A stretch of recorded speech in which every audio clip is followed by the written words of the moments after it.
Welcome to Toffee TV. It's the instant match reaction. Everton 1, Manchester City 3. Manchester City completely dominant in this game, let's be honest. From word go, they completely controlled this game from start to finish. Whether creating chances or not creating chances, they completely controlled the game of football. It was a masterclass, really, from arguably the best coach in the world. Some of our viewers would like to think that foreign managers can't do it over here, and they're boring, and British managers will rise above. But today, for me, it was the best versus an absolute dinosaur, to be honest. Sam Allardyce sent out an Everton team unprepared by the looks of it, with a centre midfield partnership of Wayne Rooney and Morgan Schneiderlin, who just simply did not have a clue how to handle the likes of Kevin De Bruyne, the likes of Silva, Fernandinho, who I thought was absolutely brilliant, and we just couldn't handle anything about them, to be honest. Their wing backs getting forward. Balassi was playing most of the game as a left back, with Leighton Baines actually further in front of him. The same on the other side at times. It was just a bizarre setup from us. Very reminiscent of the Arsenal away game early on, where players just didn't seem to have a clue what their jobs were, against the Manchester City team, who just do the same every game. You know, maybe we should have gone 3 at the back and tried to play them like that, and tried to play the wing back against wing backs. I don't know, but I know that we should have at least put an extra man in midfield, because Dominic Calvert-Lewin was just, what was the point? Where was he supposed to play? I understand, I imagine what it was trying to do was almost trying to press them high with Walcott, Tosin, Dominic Calvert-Lewin, Balassi, but it simply didn't work because we don't know how to press. And once you get past those players, you're then looking to play against Rooney and Schneiderlin in front of your back four, and you're in then. You're just in. Man City moved the ball so well that it really wasn't any opposition, and we needed someone in midfield who could try and be a little bit snappier, be a little bit quicker, try and be a little bit more mobile, and it wasn't there. Would it have been there if Tom Davies had been on the pitch? I don't know. I really don't know. Would it have been there if we'd had Sigurdsson and Garner on the pitch? I don't know, because Man City are just that good a team. They overcome a lot of the obstacles put in front of them. They've only been beaten once this season, of course, in the Premier League, and that was against a very high-pressing, mobile Liverpool side. So I suppose whatever we say, you know, it doesn't really matter, because Man City are just that good. But I was disappointed. I was disappointed by the first half. I was disappointed by the fact that we didn't really have a plan to stop them. Would the plan have worked? I don't know. Maybe there was a plan and we just weren't seeing it. I'm sure there was, but we couldn't do anything to counter anything Man City did. Man City today clearly came out the box early to try and get the game finished, to try and get players off, to relax the game, because Man City are the hardest team to play against when they're winning. There's almost no coming back from when they're winning. They are so good in possession that they can just kill a game, which is what they did basically second half. I know it's fine saying, yeah, we won the second half 1-0 and we were a lot better, but it was like, you know, the fella puts their hand on the little person's head and just keeps them. That's what it was like today. They were so good in possession. And the goal we got, yeah, it was a good goal from Balassi. That was probably the only way we were really going to score. We had a couple of opportunities, not much. Balassi obviously missed the chance at 1-0. That maybe could have opened the game up a little bit.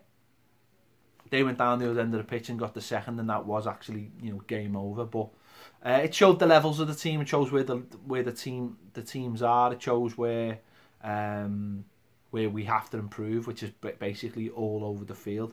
But I think it shows you the level you've got to be at, and just the way you've got to play football in the Premier League. You need fast-paced players who can press. The greatest thing, you know, you can say about Man City is how quickly they win the ball back. Something Guardiola instilled in his players at Barcelona, at Bayern Munich, and now Man City. You know, they force you to make mistakes when you're in possession, and as soon as they do, they get the ball back, and you don't see it for a while. I think we've just witnessed one of the great sides today playing. And you know, I walked past their away end on the way out of the ground, and wow, to be that happy, to go into a game against your nearest rivals to win the league,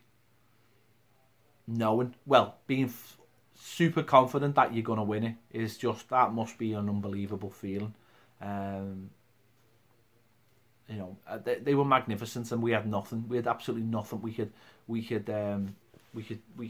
really show against them, and that's all really. What else can you say? As I say, it was like a dinosaur having a game of chess against Elon Musk today. You know, we set up in some kind of old-fashioned 4-4-2 against the team where does Kevin De Bruyne play and where does Silva play? What are their positions? Because all they did was move around all game. But I think one of the things I noticed about Man City was Fernandinho. I thought he was fantastic. The ball just continually goes through him. He's like the barometer of the team. As he gets higher up the pitch, that allows, you know, the teams get higher and higher. And I watched us, and I watched how Sneijderlin doesn't move from in front of the back four. And it doesn't matter if the Everton team go further forward, he doesn't move. But Fernandinho just keeps on moving. And that what that allows is that if the opposition take the ball off you, he's ready high up the pitch to win it back. So those players are set to go again. Whereas if we go forward, if our holding midfielder is still sitting, if he's sitting 20 yards behind the play, then the opposition has got 20 yards of pitch to get up before they hit their first defensive player. And that to me just shows the differences in the teams and the mindsets. And it's probably the same against most teams. I'm not picking on Sneijderlin for that. But I'm just saying, that shows you the mindset of Manchester City versus us today. Is that they have players who want to win the ball back straight away, whereas we allow a 20-yard gap for the opposition to get up the pitch. That's huge. That's a huge thing. That's belief in your own players and confidence in your own players, that you are going to win it back straight away. And I thought Fernandinho was brilliant today, without anyone looking at him going, oh, wasn't he, you know, without shining or doing anything amazing. He just does his job so well that allows everyone else on the pitch to do. And don't get me wrong, there was a time when we were breaking and Kevin De Bruyne was there last line of defence and nodded the ball back to the keeper. You know, that shows you the appetite. Silva's the same age as Rooney, and you look at them, the difference in them. It's incredible. They're an incredible football team. What can I say? They've paid for it. They've coached themselves into it. They're just a phenomenal team, and we had nothing today. We couldn't lay a glove on them. Let's be honest. It was quite tempered. Fans made the feelings known by leaving early. It was quite tempered. Well, it'll be interesting to see next week whether if the same result happens, which way the fans come down, because they won't accept that out of a derby game. But I thought it was interesting. The Tom Davies coming on, I thought he was excellent when he came on and showed what he'd been missing. It was interesting selection on the bench as well. You know, Beningame coming on, but no Davy Klaassen, who came on in the last game and wasn't even on the bench in this game. Vlasic was preferred to him. I find stuff like that mind-boggling, I really do. But hey ho. But there you have it. You know, as I said before, and I've said in some videos, you want your manager to be able to improve your players, and that's what we've seen from Pep Guardiola. We've seen players there that are so much improved on what they were, 12 months ago. I think the key today was trying to get through the first 20 minutes without conceding. I think we conceded twice in the first 20 minutes, and that was the difference. That was the difference from the game last season. That was the difference between the game at the Etihad early on in the season. I don't know whether it would have made a difference even if we had got through the first 20 minutes today, with the self-belief these City players have in their own ability and what they're playing. They're just a fantastically well-drilled team. I apologise if I have gone on about Man City, but I don't know what Everton could have done today to really stop them. I'd like to have seen them do something to stop them, but with the choices we had available in the play, you know, on the pitch and on the bench, I don't know. I really don't know. City were phenomenally good, and we played our part in being really bad in the first half. So, yeah, I can't eulogise enough about Man City and about Pep Guardiola, and hoping that one day we'll have a manager like that. Could Fonseca come in and do that job? Has he got parallels with Pep Guardiola? I don't know. There's talk that they are very similar in their philosophies and they're good friends. Could that be what sways him to come to Everton? I don't know. I don't know. What would he need money-wise as well if he did come?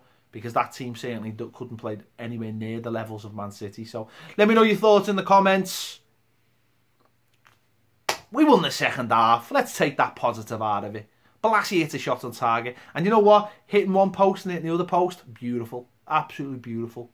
Best goal of the game by a mile. Let me know your thoughts. Make sure you check out my player ratings, Baz's instant reaction, and his 3 points from today. Thanks for watching Toffee TV. I'll see you later.